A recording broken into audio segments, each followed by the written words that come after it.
Good morning from the beautiful Goblin Valley Campground. No, that is not our motorhome. Today we are heading back east towards Denver, but first let's explore Goblin Valley, shall we? Oh, by the way, that is our rental Class C motorhome.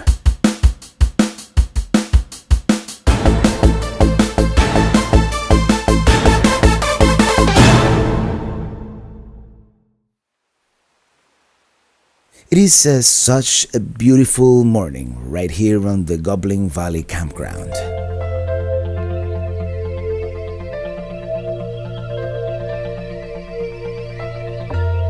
The morning light really shows off all the colors of all these rock formations.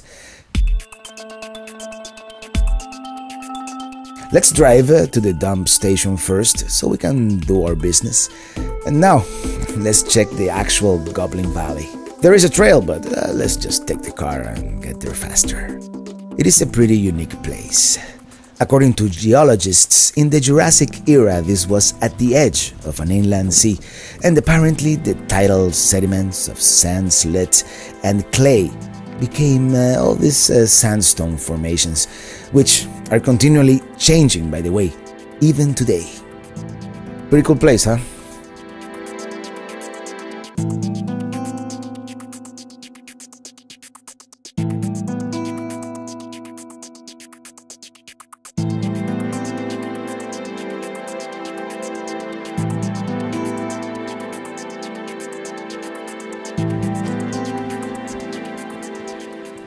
Back to the RV. Way up there.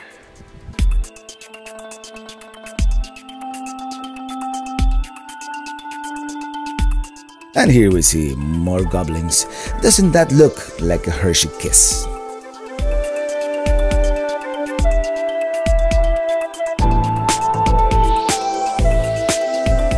We go north on State Route 24 and then east on I-70. Once again, we pass near Moab, and later into the great state of Colorado. We also pass Grand Junction with this view of Mount Garfield and the Colorado River State Park. Pretty soon we start seeing the foothills of the Rockies in the distance. See how the landscape slowly starts to change. We are driving along the north bank of the Colorado River towards Glenwood Canyon.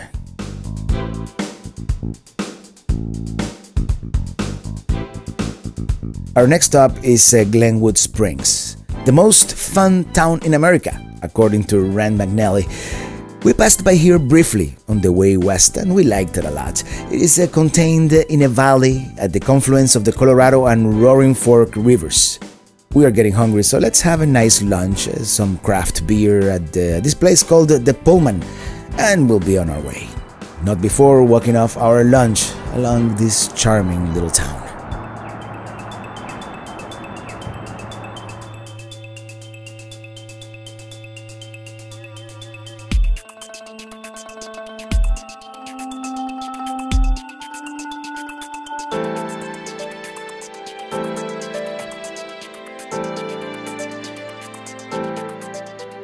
Time to go.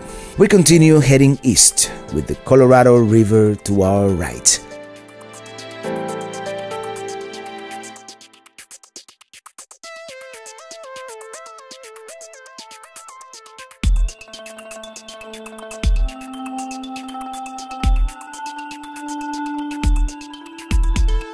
We start going into the Glenwood Canyon region. Isn't this a magnificently beautiful area? It is considered an engineering marvel of the United States interstate highway system.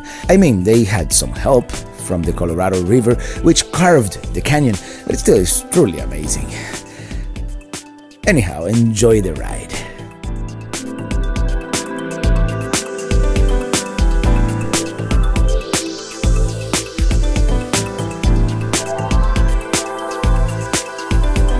Isn't this kind of hypnotizing?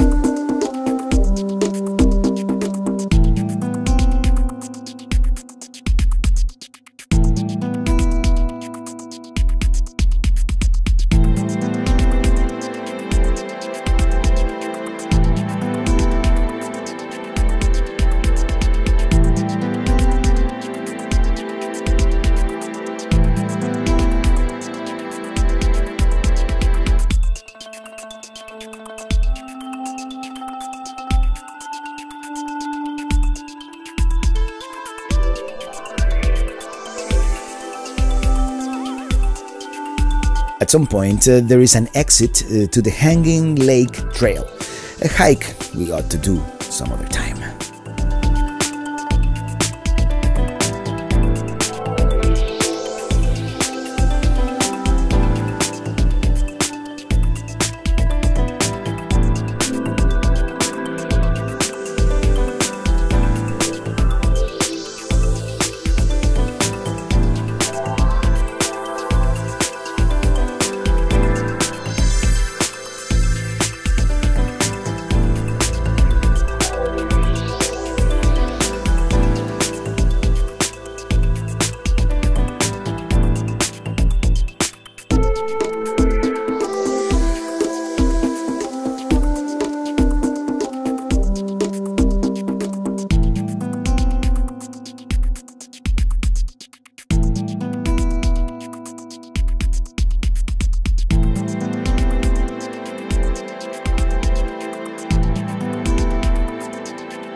And we continue driving along I-70.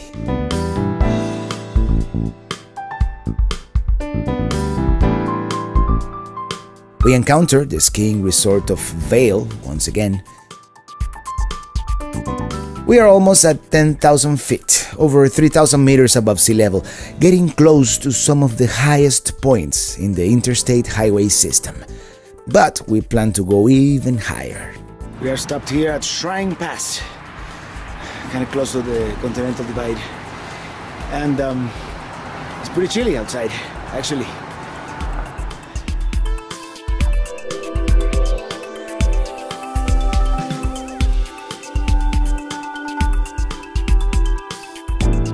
We are going to take the older scenic route, US 6, at the town of Silverthorne. Unlike I-70, which crosses through the Eisenhower Tunnel, US 6 goes even higher over the Continental Divide at the Loveland Pass. This road is used mainly by trucks carrying hazardous materials, which are prohibited from using the tunnel, and also cyclists, hikers, or people like us who want to enjoy the scenery. Remember that beer I had back at Glenwood Springs? Big mistake. As we climb above 11,000 feet, or almost 3,400 meters, I start feeling the symptoms of a mild altitude sickness. You know, I start feeling lightheaded, short of breath, with nowhere to pull over, by the way. Wish me luck.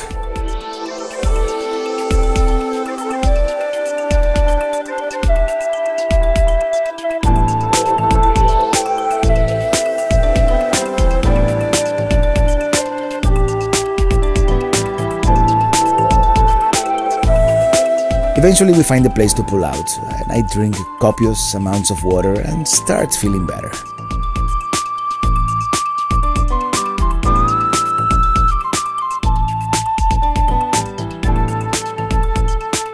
We finally make it to the top. We are here at the Continental Divide with a little bit of altitude sickness.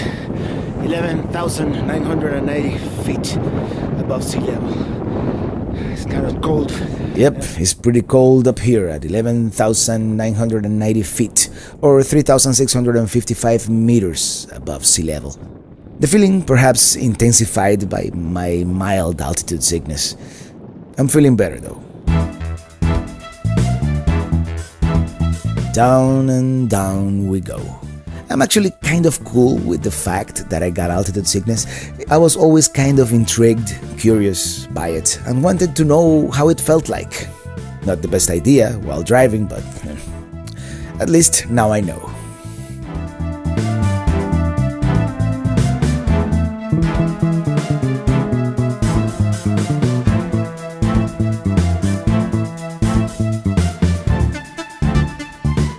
We rejoin I-70 and continue heading east, but we are not quite going to Denver yet.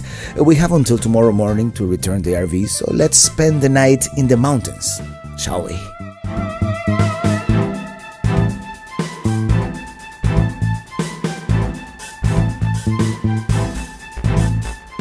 Idaho Springs, we take State Route 103 up to Echo Lake, which is about halfway up to Mount Evans, which is the highest paved road in the USA.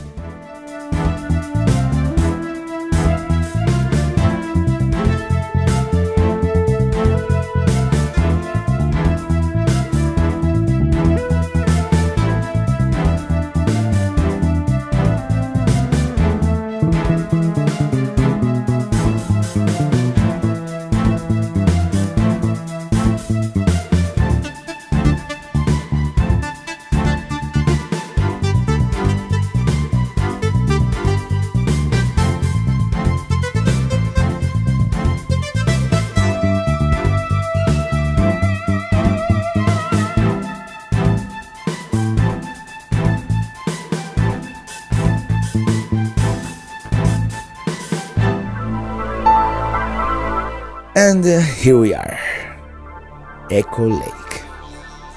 Pretty, isn't it? To the right, we see the lodge, and we arrive to our primitive campground.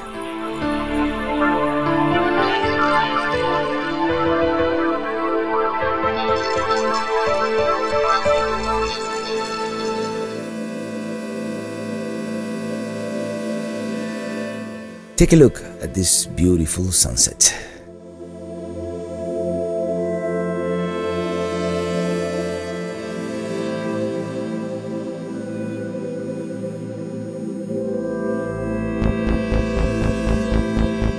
Now, let's go back. We make some fire and call it a night.